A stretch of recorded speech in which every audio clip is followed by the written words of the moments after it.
Salam sejahtera buat kita semua. Tuhan Yesus memberkati. Pada hari ini saya mau melanjutkan membaca buku Alkitab di buku Kejadian pasal yang ke-38. Dan pasal yang ke-38 ini, perikop atau judul dari pasal 38 adalah Yehuda dan Tamar. Ayat yang pertama. Pada waktu itu, Yehuda meninggalkan saudara-saudaranya dan menumpang pada seorang adulam yang namanya Hira. Di situ Yehuda melihat anak perempuan seorang Kanaan, nama orang itu ialah Shua. Lalu Yehuda kawin dengan perempuan itu dan menghampirinya. Perempuan itu mengandung, lalu melahirkan seorang anak laki-laki dan menamai anak itu Sesudah itu perempuan itu mengandung lagi, lalu melahirkan seorang anak laki-laki dan menamai anak itu Onan. Kemudian perempuan itu melahirkan seorang anak laki-laki sekali lagi dan menamai anak itu Shelah. Yehuda sedang berada di Kesib ketika anak itu dilahirkan. Sesudah itu Yehuda mengambil bagi anak sulungnya seorang istri yang bernama Tamar, tetapi anak sulung Yehuda itu adalah jahat di mata Tuhan. Maka Tuhan membunuh dia. Lalu berkatalah Yehuda kepada Onan, "Hampirilah istri kakakmu itu, kawinilah dengan dia, sebab ganti kakakmu dan bangkitkanlah keturunan bagi kakakmu." Tetapi Onan tahu bahwa bukan ia yang punya keturunannya nanti. Sebab itu, setiap kali ia menghampiri istri kakaknya itu, ia membiarkan maninya terbuang, supaya ia jangan memberi keturunan kepada kakaknya. Tetapi yang dilakukannya itu adalah jahat di mata Tuhan. Maka Tuhan membunuh dia juga. Lalu berkatalah Yehuda kepada Tamar, menantunya itu, "Tinggallah sebagai janda di rumah ayahmu, sampai anakku Shelah itu besar." Sebab pikirnya, jangan-jangan ia mati seperti kedua kakaknya itu. Maka pergilah Tamar dan tinggal di rumah ayahnya. Setelah beberapa lama matilah anak Shua istri Yehuda. Habis berkabung pergilah Yehuda ke Timnah, kepada orang-orang yang menggunting bulu domba-dombanya bersama dengan Hira, sahabatnya orang adulam itu.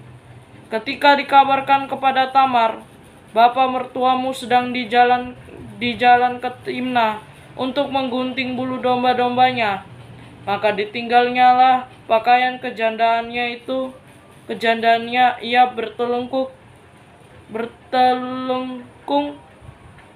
dan berselubung, lalu pergi duduk di pintu masuk ke Enaim yang di jalan ke Timnah, karena dilihatnya bahwa Shelah telah menjadi besar, dan dia tidak diberikan juga kepada Shelah itu untuk menjadi istrinya.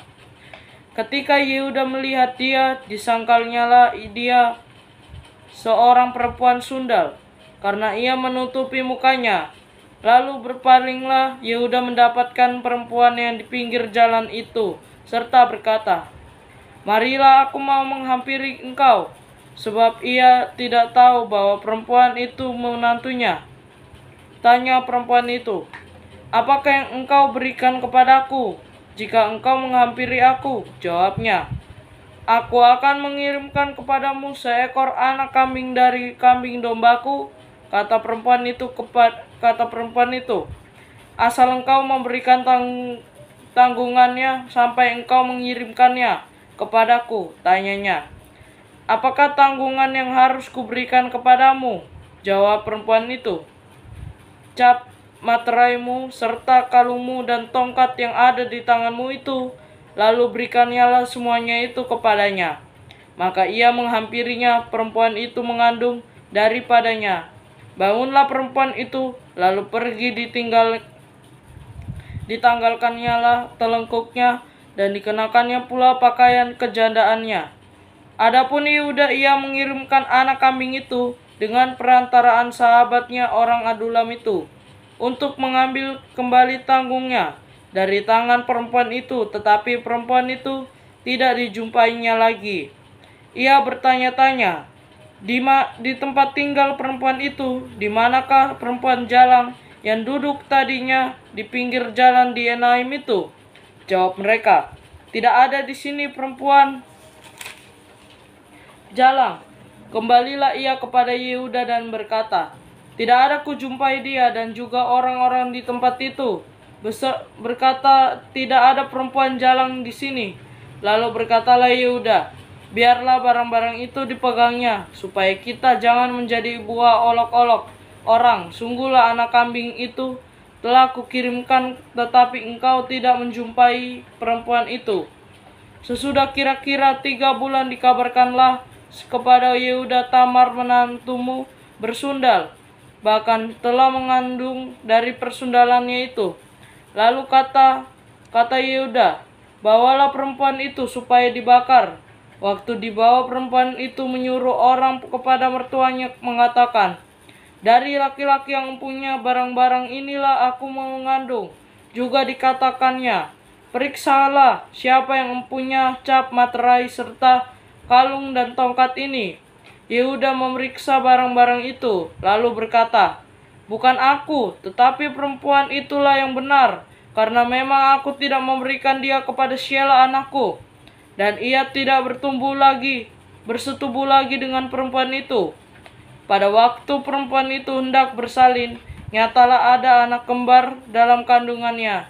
Dan ketika ia bersalin, seorang dari anak itu mengeluarkan tangannya, lalu dipegang oleh bidan, diikatnya dengan benang kirmizi, serta berkata, inilah yang lebih dahulu keluar. Ketika anak itu menarik tangannya kembali, keluarlah saudaranya laki-laki dan bidan itu berkata, alangkah kuatnya engkau menembus keluar. Maka anak itu dinamai Peres. Sesudah itu keluarlah saudaranya laki-laki yang tangannya telah berikat benang kirmizi itu. Lalu kepadanya diberi nama Zerah.